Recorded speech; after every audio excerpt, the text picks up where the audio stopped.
Hello, everybody. This is CM Writer, creator of YourBoyfriend'sBestGirlfriend.com, the blog that gives you insight on what guys are thinking and the advice that their best girlfriend gives them about what they're thinking. Anyway, I am here to bring you a YBBG topic. I send these out almost every day, and this topic comes from last week. It is, what are your relationship fears?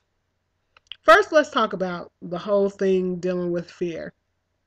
Fear is that thing that I feel blocks a lot of people from obtaining true happiness.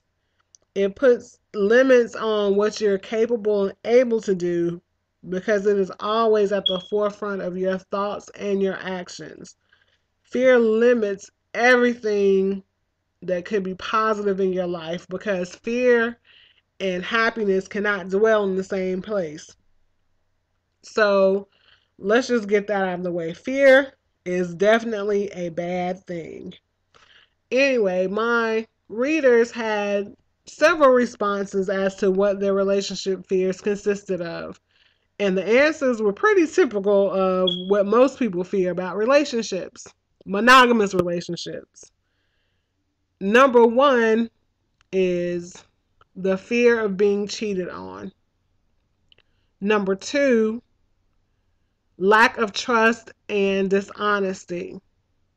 Number three, complacency. And number four, conflicts. All right, let's get into number one. Strangely enough, I just finished this book by Carl Weber called Up to No Good. And in the book, there's a character named Darnell. And Darnell is like the Prince Charming that every little girl dreams about. He treats his fiancee, Keisha, like a princess. And they, from the outside looking in, have the best relationship. And it was so good that he proposed to her, and they were going to have a very big church wedding. So things kind of went left the night before the wedding. That's when Darnell discovered that his fiance and his best friend were creeping. Well, actually, he didn't discover they were creeping until later. He just ran in on them in the midst of the act. And that led poor Darnell on a path of destruction. And that nasty heifer Keisha was not a princess. She was more like the Wicked Witch of the West. But anyway, you have to read the book to understand where I'm going with this. It's called Up to No Good, and it is by Carl Weber. Let's talk about why people fear being cheated on so much.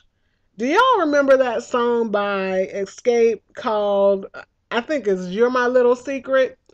There's a line from Candy in there that goes, everybody cheats, you gotta know how, you gotta know when, and you gotta know how, or something like that. And I'm like, really? Everybody cheats? I personally don't feel that everyone cheats. I feel that the temptation is there for everyone to cheat. But there are a lot of things that you can do to, I guess you would call it cheat proof your relationship.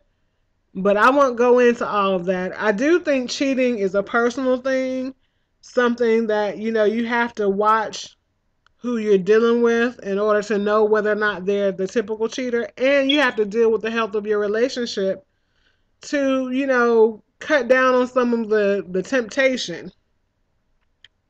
Well, anyway, that's enough about cheating. If you want to see anything more about cheating, go to www.yourboyfriendsbestgirlfriend.com and you can read all I have to say about cheating there. As to number two, deception. Now, y'all remember when Chris Rock said, when you meet someone, you don't actually meet the person, you meet his or her representative? That is so true. And the thing is, people try to put on their best face when they're meeting someone because they want to make a very good impression. Because, as you know, first impressions are quote unquote lasting impressions. Well, my thing is, you should never go with the first impression you get of someone. You need to actually study and read the person you want to be with before you go getting intimate and dedicating your life to someone, you really need to know who it is that you're dedicating yourself to. That means you have to slow down, and get to know who it is that you're dating. And it takes time, it takes a little more effort than most people are willing to put forth in getting to know someone.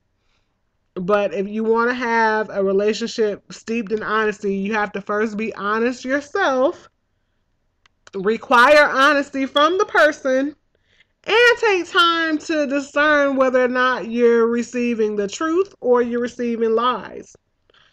Number three, complacency.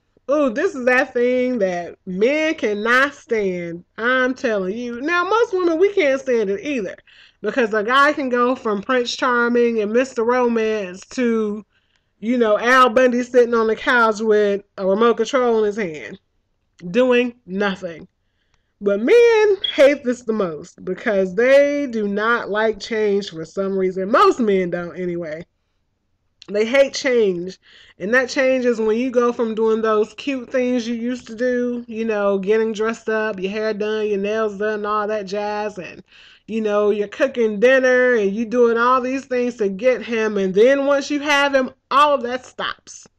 One guy basically said that it's a problem when someone gets to the point where they stop trying to grow in a relationship, where they get so comfortable and so complacent that they don't do those things they used to do.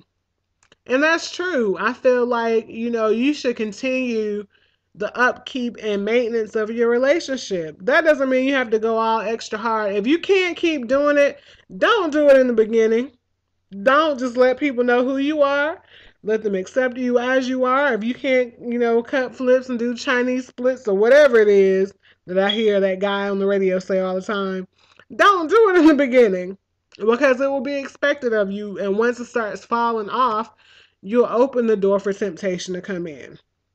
That doesn't mean you shouldn't be comfortable with the person or be able to relax, but do things that will keep your relationship fresh and interesting.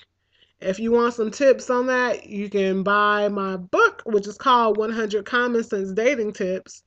You can go to my website, cmwriter.com, to purchase a copy of it. And it has 20 different date ideas, and different tips to keep your relationship moving in a positive direction. As to number four, resolving conflict. This one guy said his biggest fear is that he will not react well to the bad times in a relationship that will cause him to do something bad, and he'll have to lie to cover up a lie to cover up a lie or whatever. Basically, he was saying he doesn't know how to deal when times get rough. Now, that's something you can learn. You have to learn conflict resolution. And that goes with anything, whether it's academically or, economically, on your job, or whatever the case may be, whatever relationship you have, you need to know how to resolve issues without taking it to a negative place. And that means communicating openly and honestly. That means listening actively, hearing what the other person's, issues are, and being receptive to them, and taking criticism sometimes, because nobody is perfect and we're not going to handle any situation the best all the time, but you have to be able to deal with it when it happens and accept the fact that you may mess up. And you also have to have a forgiving spirit, and that's hard for some people. It's understandable because people live by this mantra, oh, I'll forgive, but I won't forget. And that is not a good thing, because if you don't forget, you will continue to hold that over a person. You have to let things go. Every battle is not worth fighting. Sometimes you just have to, let it roll off your back and keep moving as though it never happened. But remember to always communicate. Communicate when you don't feel like communicating.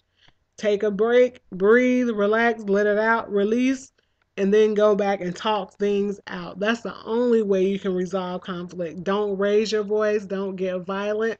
Don't become deceptive. Don't run away, especially if it's someone you want to be with. Let the, anger go. and then deal with it on a rational level.